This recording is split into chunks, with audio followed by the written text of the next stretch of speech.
Bonjour tout le monde, voilà une vidéo que j'avais pas vraiment prévu de tourner, mais avec la multiplication des informations sur ce sujet, j'ai décidé quand même de le faire sur ma chaîne. Donc le PSG aurait, selon une espèce de merde qui s'appelle Merdiapart, euh, truqué des chiffres de sponsoring pour détourner le fair play financier sous l'aide, sous la tutelle de Michel Platini. Donc je vais vous expliquer grosso modo de quoi ça s'agit, de quoi ça parle, et vous dire en gros mon avis sur cette bande de cons.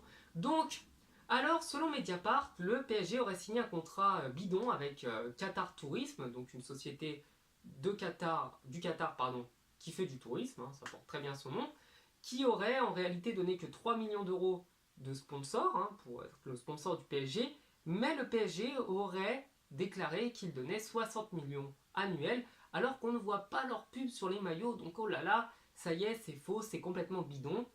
Donc forcément, le PSG est coupable. Donc ça, c'est les informations qu'ils ont données, mais ils n'ont pas donné de preuves. C'est-à-dire qu'ils ont accusé, ça s'appelle de la diffamation lorsque vous accusez quelqu'un et que vous n'avez pas de preuves. Donc ils ont accusé sans preuve. Michel Platini serait soi-disant dans le coup, alors que Michel Platini, qui était l'ancien président de l'UEFA au moment des faits, eh bien, attaque sans arrêt le PSG. Donc, je ne vois pas comment quelqu'un qui essaye de couler le PSG, et qui, s'il pouvait le faire, le ferait, peut en même temps rendre service au club qu'il est censé détester, parce que ça, c'est une réalité. Michel Platini n'apprécie pas vraiment le PSG. Et grosso modo, eh bien, vous avez du coup pas mal de journaleux, parce que j'appelle ça comme ça, qui ont pris parti de Mediapart en disant que voilà, oh là, là, ils ont raison, le PSG est coupable, le PSG est coupable, le PSG est coupable. Donc, bien entendu, pas de preuves. Pas de preuves pourquoi parce qu'il n'y en a pas. Donc c'est tellement facile d'accuser de cette manière les gens et les clubs et d'essayer de perturber le PSG parce que avant ça, il y a déjà eu des histoires comme quoi le match de Belgrade aurait été truqué. Donc ça a été fait pour perturber le PSG qui était sur une bonne lancée en championnat et une bonne lancée même en Europe, ça allait, ça se passait plutôt pas trop mal.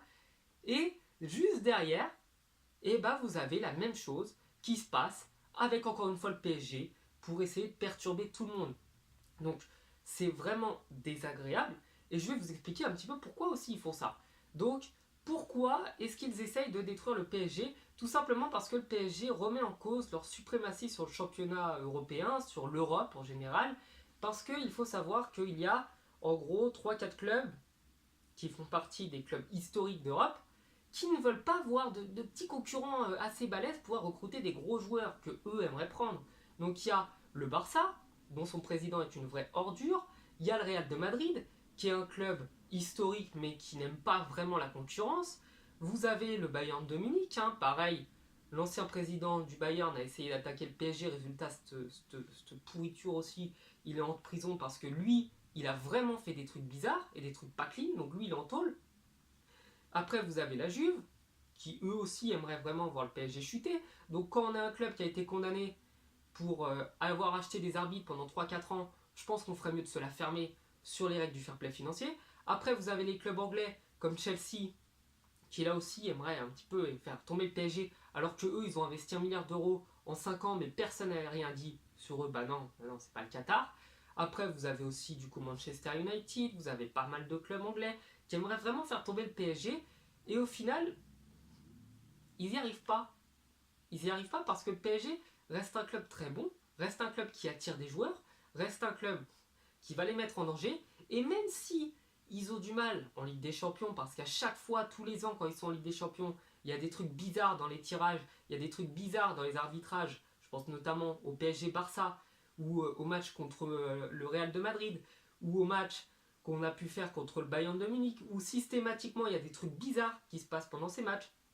Et donc, ils essayent de détruire le PSG coûte que coûte. Et puis, bien entendu, vous avez aussi pas mal de clubs français qui aimeraient voir Paris tomber. Il y a Marseille qui aimerait bien. Pareil, les Marseillais, s'ils veulent voir le PSG tomber, qu'on leur rappelle que c'est le seul club en France qui a été rétrogradé pour triche. Et après, vous avez du coup Lyon, voilà, de Jean-Michel Aulas. Aulas, je pense que c'est plus un personnage qu'autre chose. Il ne doit pas être si méchant que ça au fond. Mais qui aimerait aussi quand même que le PSG tombe avec le fair play financier. Comme ça, lui pourrait récupérer non pas la domination sur le championnat d'Europe, mais récupérer la domination sur le championnat de France comme il l'avait avant. Voilà.